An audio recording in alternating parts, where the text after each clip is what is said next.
Bismillah. Assalamualaikum warahmatullahi wabarakatuh. Alhamdulillahilladzi bi ni'matihi tatimmus shalihat.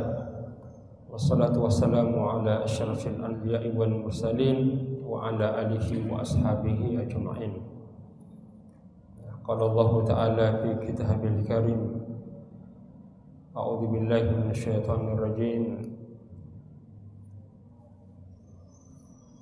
Inna hadzal Qur'ana yahdi lillati hi aqwam wa yubashshirul mu'minina alladziina ya'maluna as-solihati anna lahum ajran kabira. Jamaah berbahagia, ya, alhamdulillah pada kesempatan berbahagia malam hari ini kita dapat melanjutkan kembali kajian kitab Jihan yang dimana pada kesempatan yang lalu itu adalah sosialisasi tuntunan kematian dan takziah, disilakan dengan fikih takziah yang baru saja ditanfiskan oleh pimpinan pusat Muhammadiyah. Kesempatan kali ini karena momentum adanya musibah yang ditimpa oleh saudara kita di Flores, NTT, maka kita mengkaji fikih kebencanaan sebagai respon kita terhadap fenomena yang terjadi. Bagaimana sikap kita terhadap musibah ataukah adanya bencana alam yang seperti ini. Lagi pimpinan pusat Muhammadiyah telah melakukan dan mengeluarkan edaran terkait sikap warga Persyarikatan Muhammadiyah terhadap saudara kita yang terkena dampak bencana gempa bumi yang membutuhkan pertolongan dari kaum muslimin, khususnya warga Persyarikatan Muhammadiyah. Di dalam Al-Quran Allah telah menunjukkan sikap seorang mukmin ketika terjadi musibah itu adalah ikut berduka cita, dengan mengatakan idza asabatkum musibatun qalu inna lillahi wa inna ilaihi raji'un. Itu artinya tuntunan Al-Quran itu ketika terjadi ataukah saudara kita terkena musibah, maka harus ada respon, karena itu bagian dari keimanan. Dan itu petunjuk Qur'ani. Setidaknya hal itu menjadi penguat keimanan kita kepada Allah Subhanahu wa taala. Selain itu, fikih kebencanaan itu penting karena tidak sedikit dari sikap kaum muslimin ketika terkena bencana, maka persepsi bagian masyarakat itu dipahami tidak semestinya. Sering mereka mengatakan bahwa terjadinya gempa bumi, tanah longsor, itu akibat dari kemaksiatan, murni dari kemaksiatan. Bahkan bahwa warga yang terkena musibah itu tanda tempat itu telah melakukan banyak kemaksiatan. Ini dari segi syariah itu tidak sepenuhnya benar dan juga tidak sepenuhnya salah, karena boleh saja orang yang terkena musibah itu berupa gempa itu bagian dari cara Allah, karena kadang seseorang terkena musibah misalnya, lalu kita sampaikan bahwa hal itu merupakan perbuatan dosa kalian, maka bertumpuklah kesusahannya. Kesusahan pertama adalah kehilangan materi, korban jiwa. rumah banyak yang runtuh, bahkan keluarga yang tercinta pun meninggal, ya, baik itu anak kecil, perempuan, ya, orang tua, ya, dewasa, lanjut usia. Lalu kalau kita langsung menyatakan ini adalah akibat dosa kalian, maka itu bertambah, ya, dosa. Jadi beban materi ditambah dengan beban psikologis, ya, yang seharusnya mereka didukung, ya, dibantu, dikuatkan, ini semakin lemah, yang menunjukkan bahwa mereka kita klaim dan kita ya jas bahwa mereka pelaku maksiat, ya.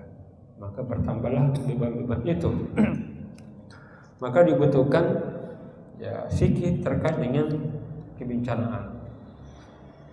Bencana di dalam Al-Quran itu istilahnya itu beragam, istilah-istilah bencana. Kadang menggunakan bencana itu adalah musibah, ya.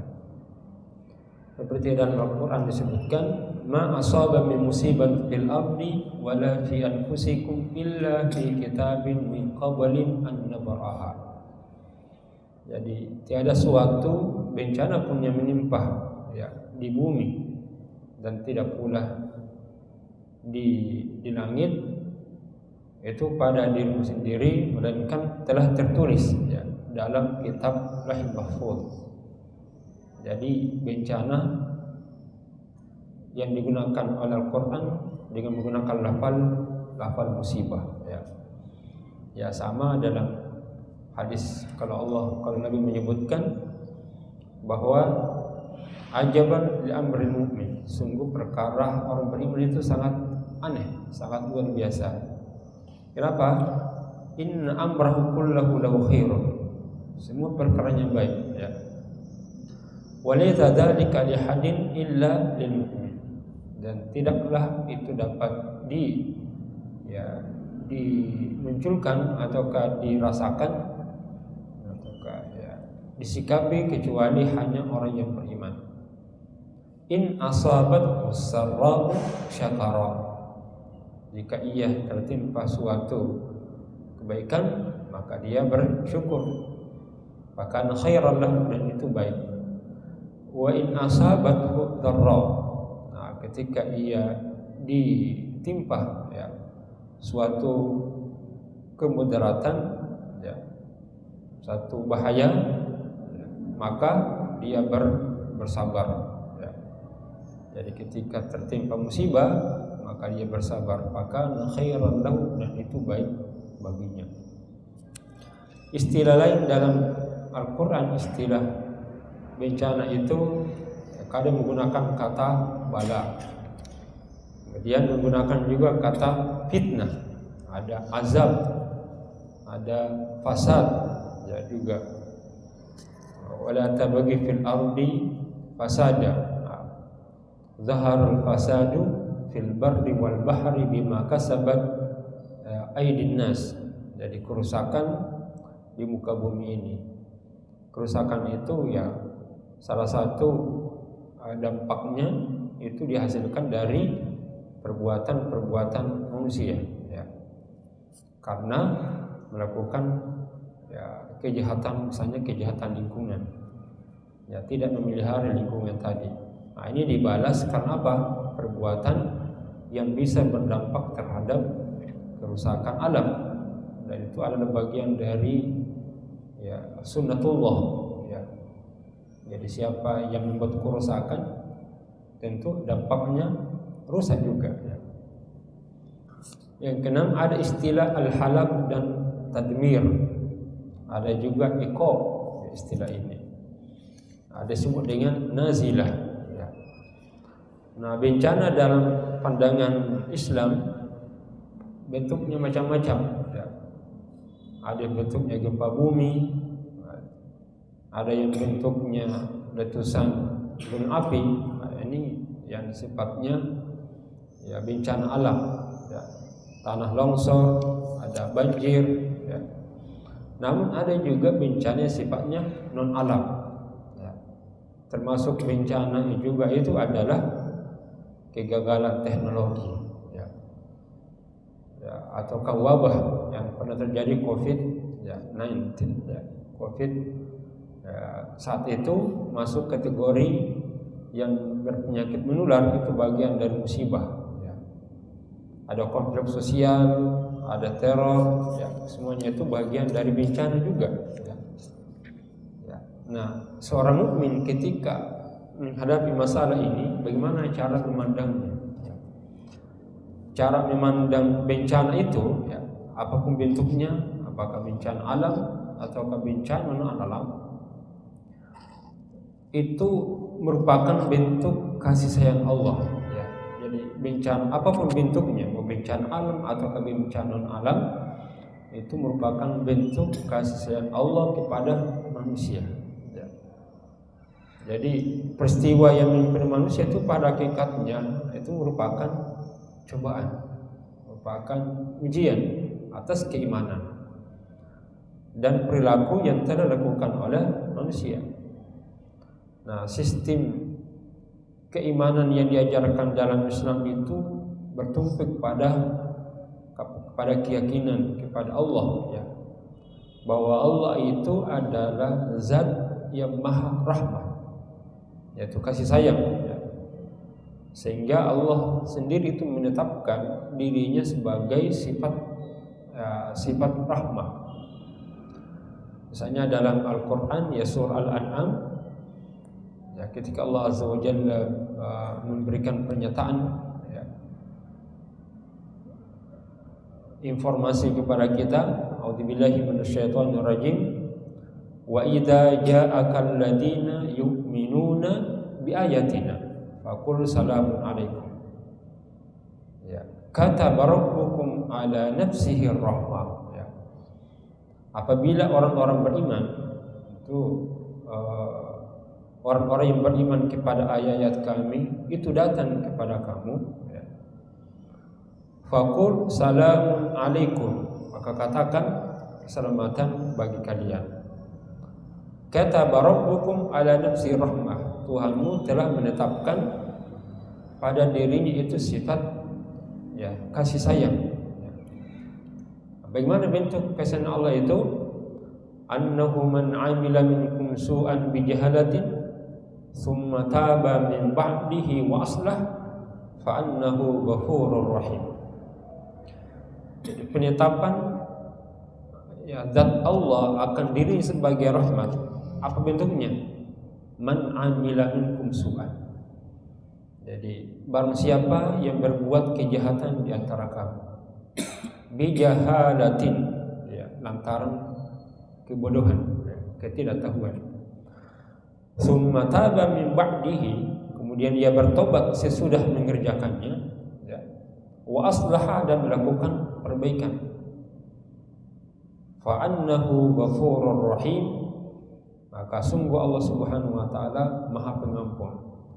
Jadi kaitannya antara orang yang melakukan keburukan dengan kebodohan, lalu dia sadar bahwa itu ada satu kesalahan dan melakukan perbaikan, itu tafsir dari sifat Allah, kataba rabbukum ala nafsihi rahmah.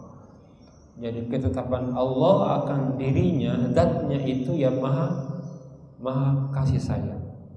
Nah, bentuk kasih sayang Allah itu tadi melakukan kesalahan dan tersadar dirinya dan kembali kepada Allah, maka itu bagian dari rahmat Allah. Kenapa? Karena mereka diberi ampunan oleh Allah Subhanahu wa taala. Maka ditutup kalimat itu fa'an dengan sifat Allah, ya, fa.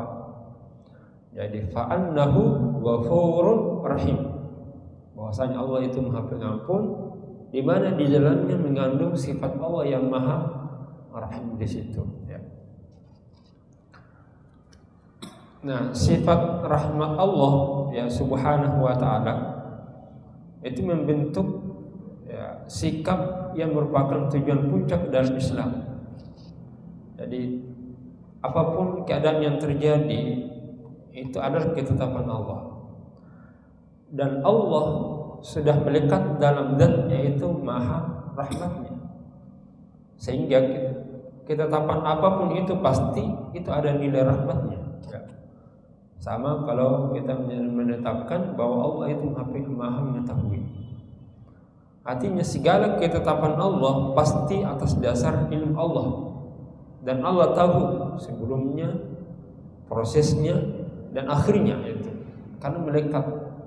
Sama kalau kita kaitkan dengan nama Allah Maha Bijaksana, Al-Hakim, maka seluruh ketetapan Allah Subhanahu wa taala, mau dilihat apakah itu bentuknya kelapangan atau kesulitan, maka ketetapan itu pasti ada hikmahnya.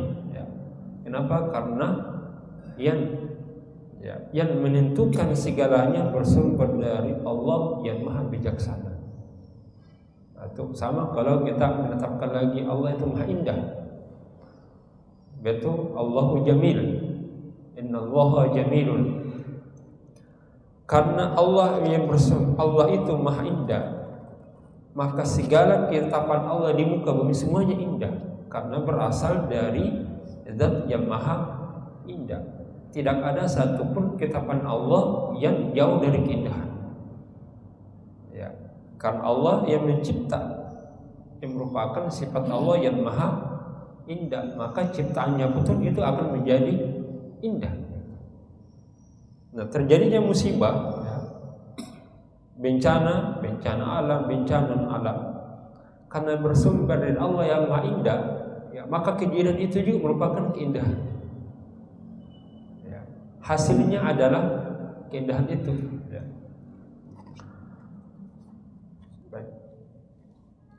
Dalam menjalani kehidupan, maka manusia harus selalu berhadapan dengan sesuatu yang menimpa dirinya, termasuk dalam hal musibah. Maka konsekuensi dari ajaran tauhid bahwa peristiwa yang menimpa manusia tersebut bukanlah sebuah persoalan, karena manusia pasti itu akan diuji dengan berbagai persoalan. Musibah tidak lain adalah ujian dan cobaan kepada manusia. Jadi baik berupa sesuatu yang baik maupun sesuatu yang tidak baik. Artinya yang tidak nyaman dirasakan. Nah, oleh karena itu peristiwa yang merupakan musibah tersebut itu merupakan ketentuan Allah Azza wa Jalla yang dia maknai bahwa suatu ketetapan dan ketetapan Allah yang telah terjadi hadapan kita itu hanyalah Allah yang mengetahui semuanya. Dan ketetapan Allah itu pasti ada nilai hikmah di balik daripada perbuatan itu. Seperti ketika Allah Azza wa Jalla berfirman, Innallaha la yadlimun nasa syai'a walakinna nasa anfusahum yadlimun. Ma yubaddalu qawlu ladayya wa ma ana bidzallamin lil 'abid. Jadi keputusan di sisiku itu adalah tidak akan dapat diubah. Aku sekali-kali tidak akan menganiaya hamba-hambaku. Jadi keputusan tidak bernilai kezaliman. Ma yubaddalu qawlu ladayya wa ma ana bidzallamin lil 'abid. Nah, penjelasan di atas itu memberikan makna bahwa kemahabaikan Allah dan kemahaadilan Allah itu selalu mengiringi setiap peristiwa yang terjadi. Makanya tadi hadis yang kita baca, oleh karena itu orang beriman ketika tertimpa musibah selalu baik. Ketika ditimpa kebaikan dia bersyukur, itu baik. Ketika tertimpa musibah dan dia bersabar, itu juga adalah suatu kebaikan. Nah, makanya cara menyikapi bencana tadi berdasarkan keterangan yang kita sebutkan, itu yang pertama tentu ini adalah merupakan suatu kepastian yang nyata dan niscaya. Maka dengan demikian salah satu perkara yang terpenting adalah bagaimana kita menyikapi peristiwa yang telah terjadi itu bahwa bukanlah suatu persoalan, karena memang sudah terjadi dari menimpa apapun. Nah, persoalan yang sebenarnya adalah bagaimana kita menyikapi dan menghadapi persoalan itu. Ya. Jadi, musibah ini sebenarnya adalah ketetapan Allah. Ya. Maka bagi seorang mukmin itu bukan suatu permasalahan atau persoalan yang akibatnya menghujat, ya bahkan meminta keadilan Allah di situ. Ya.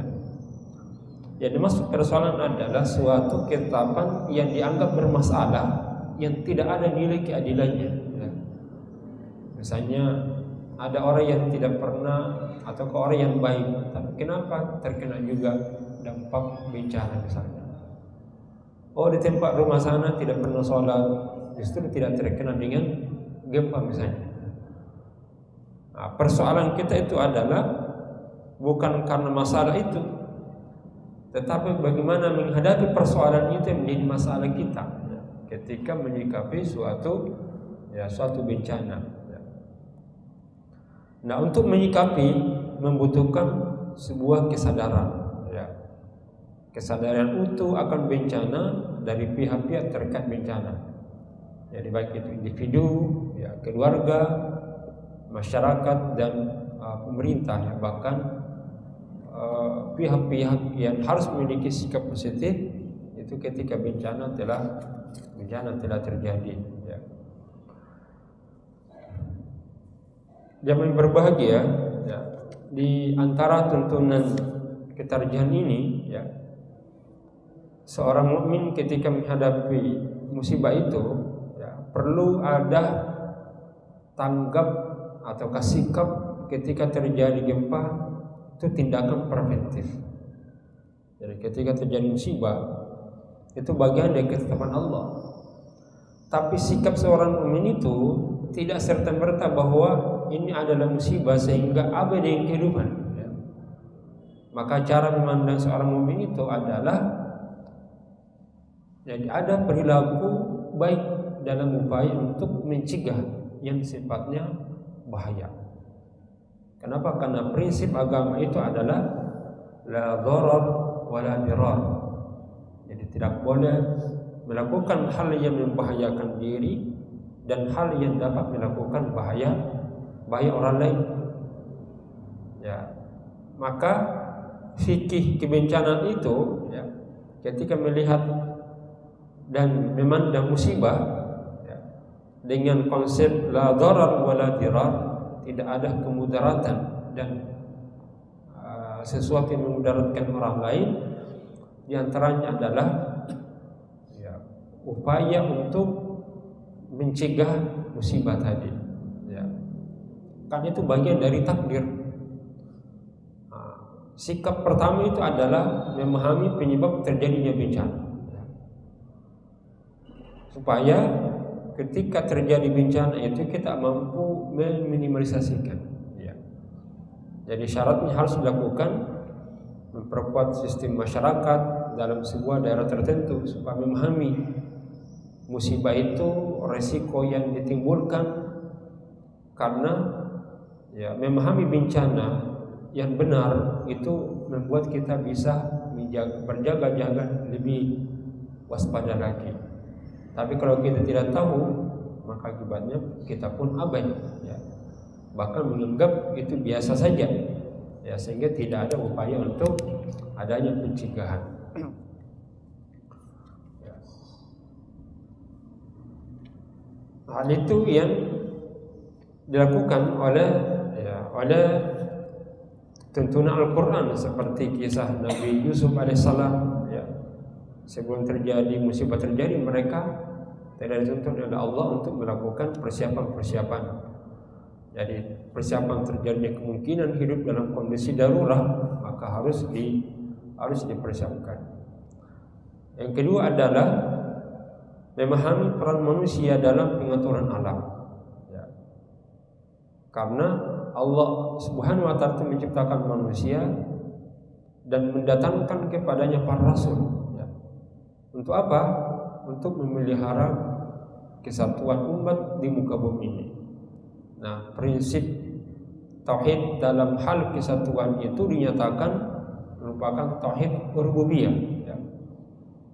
Yang dengannya Allah Subhanahu wa taala memelihara alam semesta termasuk manusia, dan menunjuk manusia itu menjadi khalifah untuk menegakkan keseimbangan alam tadi. Salah satu tauhid kita itu adalah meyakini Allah Rabbul Alamin. Maksudnya alhamdulillahi Rabbil Alamin. Jadi silakan dengan tauhid rububiyah. Keyakinan Allah yang mengatur. Nah, ketika Allah menjadi Rabbul Alamin, berarti Allah yang mengatur alam ini, ya. Maka ditetapkanlah manusia itu sebagai khalifah untuk menyambungkan risalah rububiyah tadi, ya.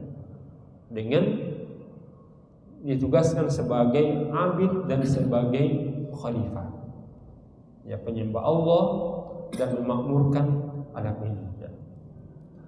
Sehingga sikap kita ini yang tidak ikut memelihara alam itu bukti tauhid kita itu bermasalah.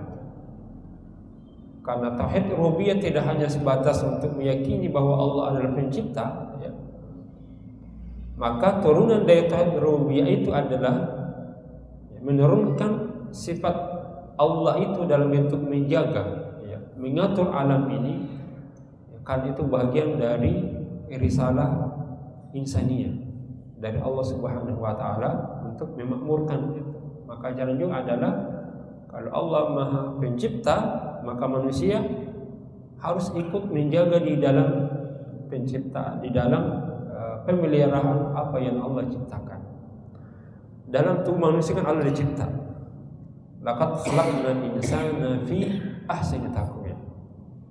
Kami sungguh telah menciptakan manusia dalam bentuk yang sempurna. Itu tauhid rububiyah.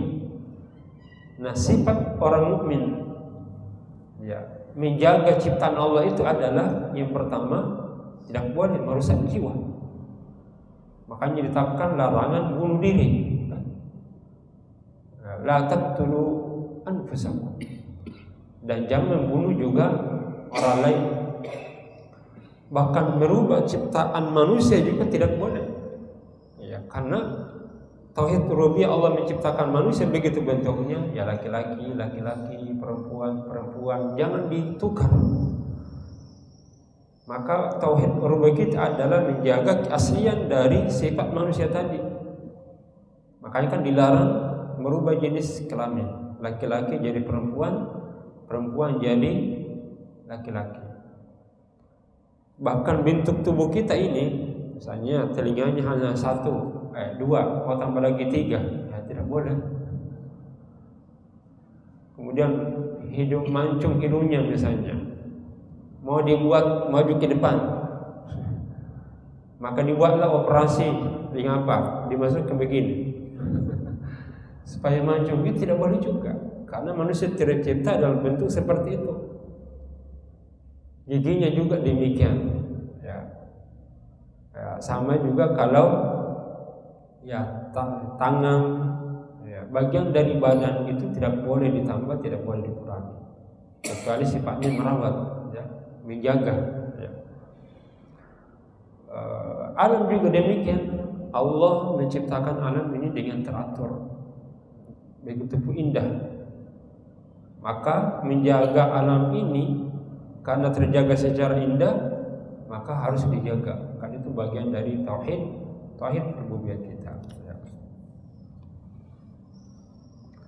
Nah,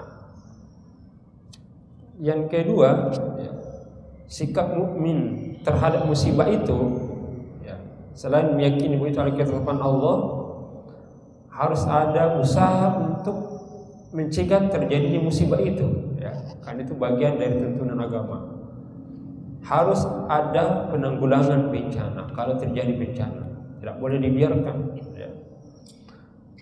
Nah, dalam arti apa? Cara pandang yang tepat terkait dengan bencana itu tidak hanya dalam ranah preventif, betul kita jaga supaya tidak terjadi, tapi juga dalam waktu yang sama itu melakukan aksi atau tindakan praktis. Ya. Kalau terjadi bencana, maka ada penanggulangan bencana tersebut. Setidaknya ada 3 aspek. Ya. Mitigasi dan kesiapsiagaan. Ya.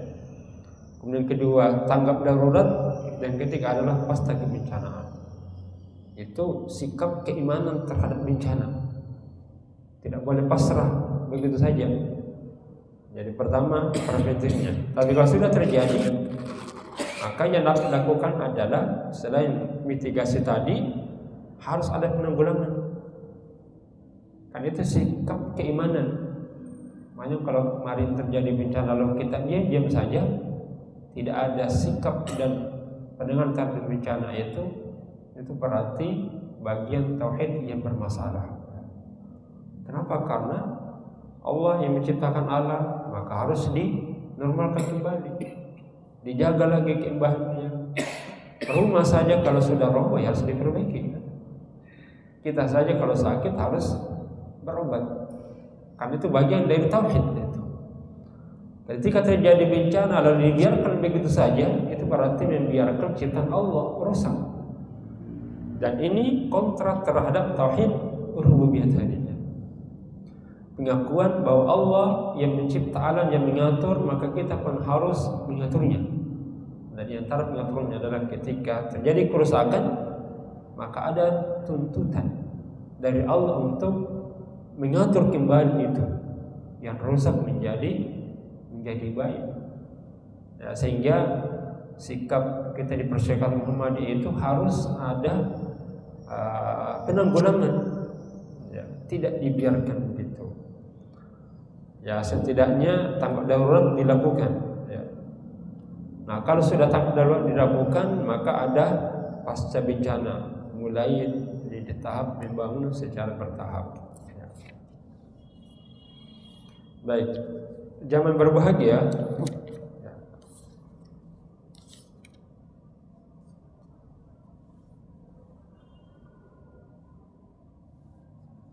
Yang selanjutnya adalah korban ketika terkena dampak dari bencana tersebut, maka mereka itu punya hak untuk dipenuhi hak-haknya tadi itu. Jadi ada hak untuk dibantu. Ya. Maka menentukan bantuan terhadap mereka ini itu bagian dari apa? Dari hak mereka itu berdasarkan firman Allah Subhanahu wa taala. Wa ta'awanu 'alal birri wat taqwa wa la ta'awanu 'alal itsmi wal 'udwan. Jadi suatu kebaikan itu dalam rangka untuk melakukan kebaikan, itu kan kebaikan. Jadi memperbaiki alam, kemudian mengendalikan bencana yang terjadi, bagian dari kebaikan. Maka harus saling tolong menolong, tidak boleh hanya satu. Karena ini akan menjadi fardu kifayah. Ta'awanu 'alal birri. Jadi mitigasi, penanggulangan yang lingkungan yang rusak, ya, kewajiban manusia untuk memperbaiki. Nah, kewajiban ini akan terpenuhi kalau dilakukan secara bersama-sama. Maka ada gerakan bersama, ada konsep saling tolong menolong, ya, antara satu dengan yang lain. Ya.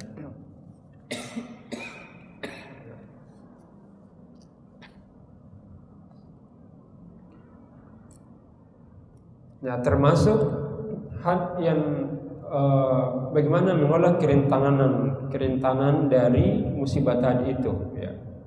Misalnya kerentanan penyebab yang mendasari, ya, tekanan dinamis, kemudian kondisi tidak aman, kemudian bantuan darurat yang perlu kita berikan, ya, kepada mereka, ya. Semuanya harus dipenuhi juga. Selain daripada itu, mereka juga berhak mendapatkan hidup yang bermartabat, ya. Mendapatkan bantuan kemanusiaan, perlindungan dan keamanan. Ya, yang namanya hakul muslim alal muslim, ya, diantaranya tadi adalah, ya, mereka hidup bisa dengan tenang. Nah, kapan itu tidak tercapai, ya, kita masuk kategori orang yang berdosa, ya. Mendapatkan bantuan juga. Wallahu fi auni al-'abdi ma kana al-'abdu fi auni akhihi. Jadi pertolongan Allah itu ada pada pertolongan kepada manusia. Bahkan Rasulullah SAW juga menyatakan, "Ibiguni fi du'afaikum fa innama tunsarun wa turzaquna bi du'afaikum." Jadi sebenarnya membantu mereka ini bukan karena mereka butuh, tapi karena sebenarnya tanggung jawab kita dan hak mereka sekaligus juga adalah sebab pertolongan Allah kepada kita lewat itu. Ibiguni fi du'afaikum, kata Nabi, carilah kecintaanku kepada orang-orang yang lemah. Orang yang lemah itu ya diantaranya mereka yang terkena dampak musibah. Ya. Kenapa? Kata Allah, karena rezeki yang Allah sudah tetapkan ada di antara mereka di situ. Fa innama tunsarun wa turzaquna bi du'afaikum. Kalian itu diberikan rezeki, diberikan pertolongan karena adanya orang-orang yang lemah di antara kalian yang kalian santuni, yang kalian bantu. Ya.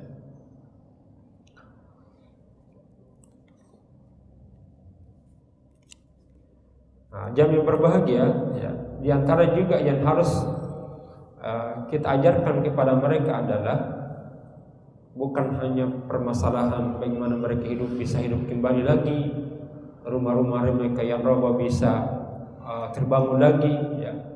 Kemudian kerusakan bisa diperbaiki, tapi ada sisi-sisi ya peribadatan yang harus juga menjadi perhatian. Nah, di antaranya adalah masalah ibadah ketika terjadi bencana. Nah, kadang terpenuhi kebutuhan pokoknya, tapi kebutuhan rohaninya tidak terpenuhi. Nah, hak mereka adalah dibantu dari sisi ini.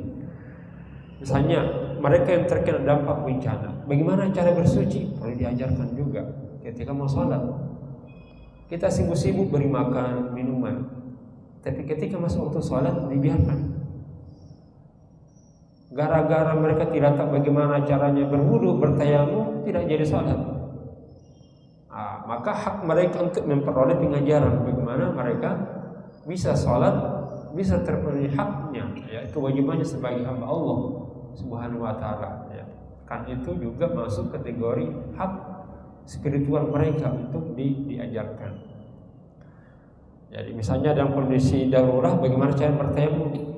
Kadang ya warga kita atau ke masyarakat kita karena kondisi darurat, misalnya bajunya, ya, atau ke kondisi sakit atau keadaan terluka, tidak bersolat. Jadi dua musibah yang besar, musibah fisik dan musibah non fisik berupa keimanan. Nah, ini justru yang bermasalah. Nah, bagi kita yang melakukan bantuan kebencanaan kepada mereka, salah satu hal yang menjadi pembinaan kita adalah pembinaan ibadahnya. Ya. Maka kita ajarkanlah kalau sakit, terkena luka-luka, jangan dipaksa berwudu. Cukup dengan cara bertayamum. Kalau lukanya misalnya di anggota tubuh kita ini, anggota wudu, tidak terlalu banyak, hanya di tangan saja, ya maka tetap diusap, tetap menggunakan air kalau ada air. Sedangkan yang terluka itu dibiarkan, disapu saja. Tapi kalau ternyata dia sakit, tidak ada air, ya maka digunakanlah debu dengan cara bertayamum. Ya. Nah, tayamum dalam pandang Muhammadiyah ya sangat mudah. Meletakkan kedua tangan di atas debu, ya, lalu kita tiup, misalnya debunya, lalu usapkan ke wajah, diusap satu kali, santun ke tangan sampai pergelangan tangan. Ya. Ini sebenarnya kalau dianggap untuk mengangkat najis ya tidak terpenuhi, ya. Tapi secara hukum itu sudah suci. Nah, demikian juga dengan salat dengan pakaian yang terkena najis dan kotor, ya. Karena orang yang terkena musibah, gempa bumi, ya, tanah longsor, dipastikan pakaiannya kotor ataukah pakaiannya hilang. Yang dipakai hanya yang di badan saja. Ada yang terkena lumpur, maka tidak sedikit dari saudara-saudara kita karena bajunya terkena kotoran, kemudian dikhawatirkan ada najis, udah tidak sholat karena tidak ada pakaian yang digunakan. Padahal Al-Quran memberikan tuntunan kan, melaksanakan sholat dalam kondisi apapun ya.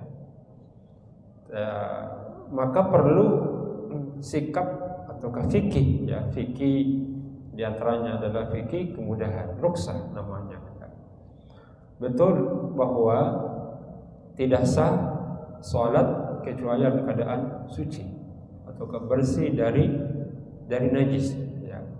Tapi dalam kondisi seperti ini ya, berupa kotoran dari muntah manusia, kemudian kotoran hewan, kotoran yang dimakan. Nah, jika pakaian seseorang terkena salah satu dari hal yang disebut di atas, memang tidak sah untuk digunakan ya.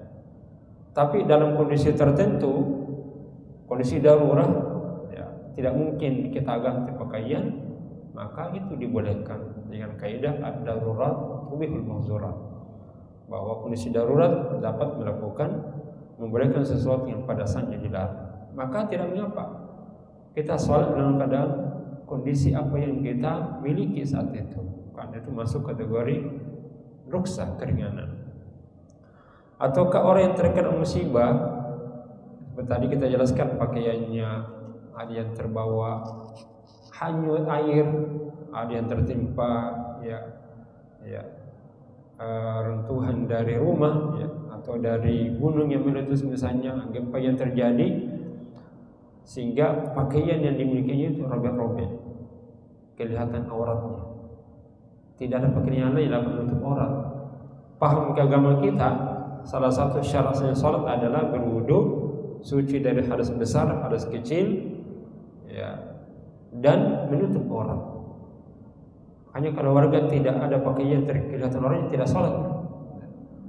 Padahal fikihnya adalah dalam kondisi tertentu membolehkan sholat dalam keadaan apa saja ya. Boleh dalam keadaan aurat terbuka kalau tidak ada pakaian yang digunakan untuk menutup aurat.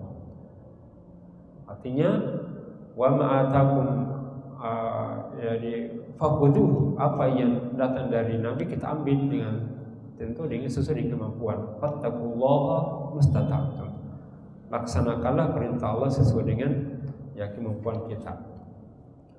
Nah, di antaranya juga adalah ya, teknik salat dalam suasana bencana.